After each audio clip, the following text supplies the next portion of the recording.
こんにちは。今日はクリフォード・アトラクターという数学的な美しさと複雑さを持つ現象についてお話しします。数式を一切使わずにこの不思議な世界を探検していきましょう。クリフォード・アトラクターは予測不可能なパターンを生み出すシステムです。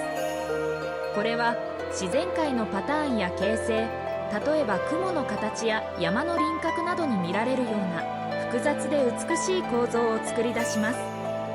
このアトラクターは特定のルールに従って点をプロットすることで視覚化されます。しかしそのルールは非常にシンプルながら結果として生じる図形は非常に複雑です。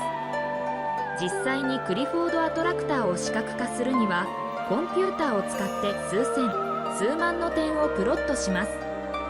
これらの点は見る角度によってはランダムに見えるかもしれませんが、実は非常に緻密な秩序を持っています。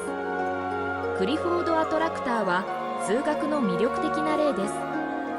数式を使わずともその美しさを感じ取ることができます。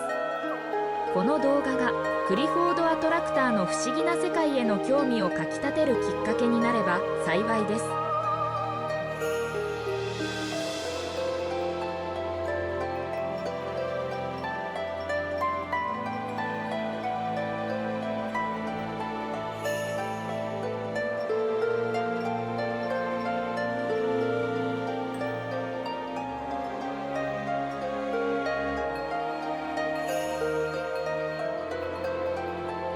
この動画が気に入ったらぜひいいねを、コメントや質問もお待ちしてます。